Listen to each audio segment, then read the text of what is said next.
నాకు బాధగానే ఉంది. అబ్బో అమ్మో, అక్కడ అది ఇక్కడ ఇది. సారీ మేస్టారు, రాకూడని టైంలో వచ్చినట్టున్నాను. రాకూడని టైం ఏం కాదు పటేల్ మేషారు, రండి. మా మధ్య ఉంటుందండి మామూలు గొడవే, పెళ్లి గొడవ. త్వరగా పెళ్లి చేసుకోవటం ఎలాగా అని ఆలోచిస్తున్నాం. ఏమిటి ఇలా వచ్చారు? గోపి తలపిస్తున్నాం రోజు రోజుకి పెరిగిపోతుంది మేస్టారు. నోటుకొచ్చిన బూతుకుతలు కూస్తున్నాడు.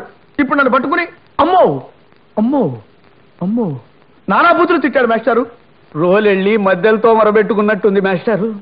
వాడు మిమ్మల్నే కాదు, హెడ్ మాస్టర్ అన్న గౌరవం కూడా లేకుండా నేను కనబడితే చాలు నా సర్వీసులో ఎప్పుడు వినని తాజా బూతులతో నన్ను తిట్టిపోస్తున్నాడు. అవును మేస్టారు, మిమ్మల్ని తిట్టడం నేను చూశాను. అందుకే ఈ మధ్య వాడి కంటపడకుండా చెట్ల చాటు నుంచి పొదల పక్క నుంచి పాక్కుంటూ రూములోకి వచ్చి తగలడుతున్నాను. ఇలా అయితే ఎలా మేస్టారు? వాడు పొగడెత్తడానికి మనం ఏం చేయలేమంటారా? ఏం చెయ్యలేం మేస్టారు. ఆ పిల్ల రాక్షసుడు ఈ స్కూలు యజమాని, గ్రామానికే మకుటం లేని మహారాజు పెద్దరాయుడు గారి ఏకైక పుత్రరత్నం. వాడి మీద ఈగ వాళ్ళ క్షమించడు రాయుడు గారు. ఆ ధైర్యంతోనే ఈ కుర్ర వెధవ కనిపించిన వాడినల్లా కారుకోతలు కూస్తున్నాడు. గతంలో వాడిని మందలించిన పాపానికి 10 మంది మాస్టర్లను ఉద్యోగాల్లో నుంచి పీకేశాడండి రాయుడు గారు.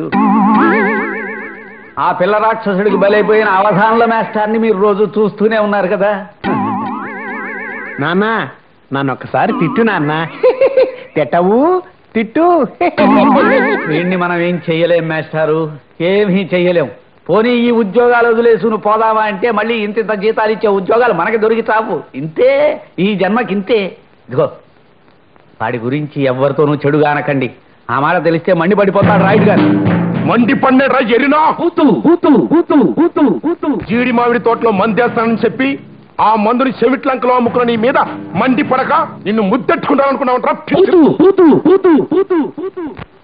రేయ్, అన్నిటి సరి కట్టిపడండి. 4 రోజులు కూళ్ళక్కడ మార్చండి. దరిద్రం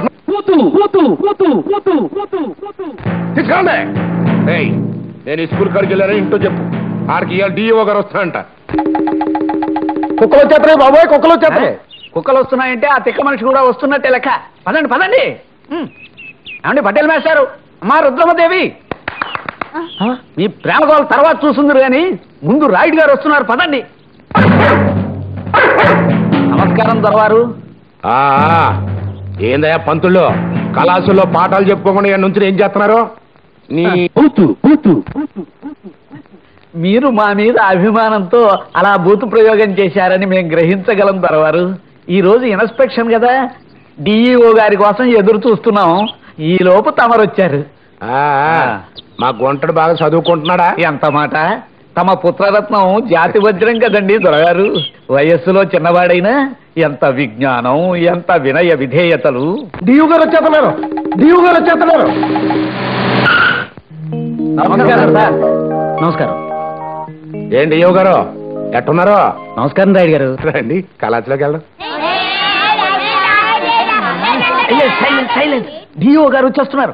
ఆయన రాగానే మీరంతా లేచి నమస్కారం చేయాలి. లేవండి. రే బాబు, నీకు దండం పెడతాను, నా పరువు నిలబెట్టండి రా. లేవండిరా, లేవండి, లేవండి.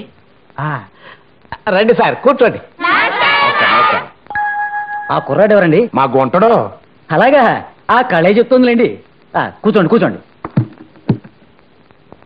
చూడండి బాబు, ఇప్పుడు నేను మిమ్మల్ని కొన్ని ప్రశ్నలు వేస్తాను, జవాబులు చెప్పాలి. 5 5 ఎంత బాబు చెప్పు నాయన? 1211. మనిషి గుండె ఎక్కడ ఉంటుంది? తలలో. సుభాష్ చంద్రబోస్ ఎవరు?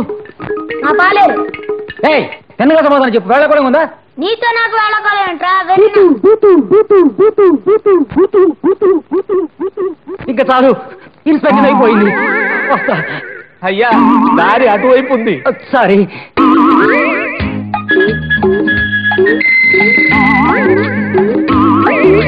అయ్యా అయ్యా, తమరి జీపు అక్కడుంది. సారీ. అయ్యా అయ్యా, డిఓ గారు, డిఓ గారు, తమరు ఎక్కవలసింది చెట్టు కాదు సార్, జీపు. సారీ. అయ్యా, తమరు కూర్చోవలసింది ఇక్కడ కాదు సార్, సీట్లో. సారీ.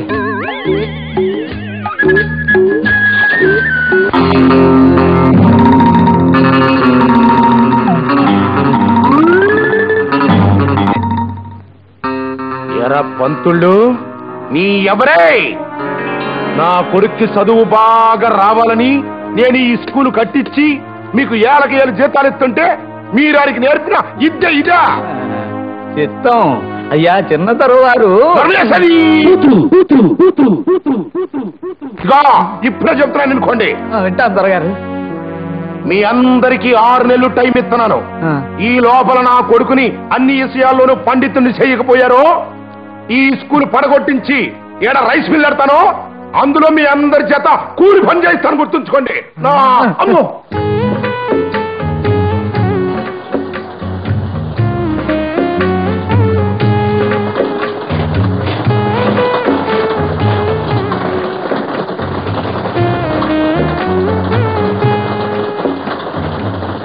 చక్కగా కడుపులో చల్ల కదలకుండా నీడన కూర్చుని పిల్లలకి పాఠాలు చెప్పుకునేవారు.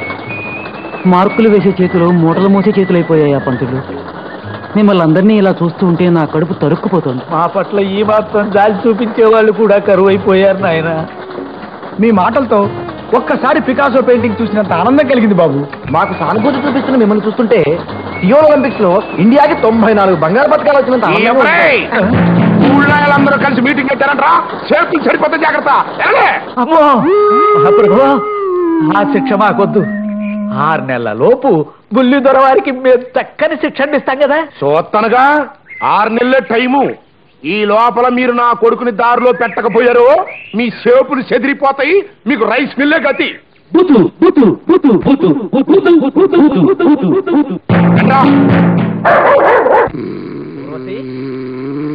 పూర్వశి ఎవరు? ఏమండి? అమ్మ రమ్మగారు మిమ్మల్ని కాదు, పూర్వశి లేదా? ఉంది, పంపిస్తా ఉండండి.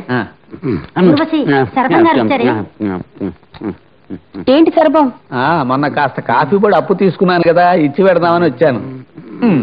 మీ నాన్న కుంభకర్ణుడి కజిన్ బ్రదర్లా గురకలు కొడుతూ నిద్రపోవడమేనా? మీ అక్కగారికి పెళ్లి సంబంధాలు ఏమన్నా చూస్తున్నాడా? లేదు సర్వం, నాన్నేం పట్టించుకోడు. ఆ పనేదో మనం చూడాల్సిందే. ఏమిటో గుండెల మీద గాడి పొయ్యి లాంటి 50 ఏళ్ల పెద్ద కూతురు పెళ్లి విషయం ఈషన్ మాత్రం పట్టించుకోకుండా డీజిల్ ఇంజన్ కోతల్లాంటి శబ్దాలు చేసుకుంటూ రోజుకి 26 గంటలు నిద్రపోతున్నాడంటే ఇంకా ఆ మనిషిని ఏమనాలి? ఇదంతా నా దౌర్భాగ్యం ఊర్వశి. మీ అక్కకి పెళ్లి కాకుండా నీకు కాదు, మీ అక్కకేమో నేను బతికుండగా పెళ్లి కాదు. నేనేమో నిన్ను తప్ప ఇంకెవరిని చేసుకోలేను. ఆ జన్మాంతం పై ఇంటో నువ్వు, కిందింటో నేను పడి ఉండాల్సిందే తప్ప ఒకింటి వాళ్ళం కాలేం. ఇదంతా నా జాతకం, నా జాతకం. కానీ ఈ డీజిల్ ఇంజన్ కాస్త డీజిల్ పోయి కోతలు కూసుకుంటూ పడి ఉంటుంది. నమస్కారం మాస్టారు. హోటల్ మేస్తారా, ఏమిటి ఇలా వచ్చారు? రాత్రంతా కంటి మీద కునుకు లేదండి. రాయుడు గారు ఆ పిల్ల రాక్షసుడు బండబూతులతో జుగల్బందీ కచేరీ చేసినట్టుగా కళ్ళొచ్చి చంపేశాయి. నాకు మాత్రం నిద్ర పట్టి చచ్చిందా మేస్టారు? ఓ పెద్దంతరం చిన్నంతరం లేకుండా నోటికొచ్చిన కోతలు కూసాడా రాయుడు గారు. ఏం చెయ్యాలో నాకు ఏం పాలుపోవడం లేదు. అటు ఇటు చూసి ఆ పసివెద కాళ్ళ మీద పడైనా సరే వాడికి ఓ చెంచాడు విద్య నేర్పి వాళ్ళ నాన్నగారికి చూపించి తినాలి మేస్టారు, లేకపోతే మన ఆబోరు దక్కదు. మరే మాస్టర్లందరినీ రమ్మనండి. ఆ కుర్ర కంసుణ్ణి, పిల్ల హిరణ్యకశిపుణ్ణి వెతికి పట్టుకుని మోకుమ్మడిగా వాడి కాళ్ళ మీద పడి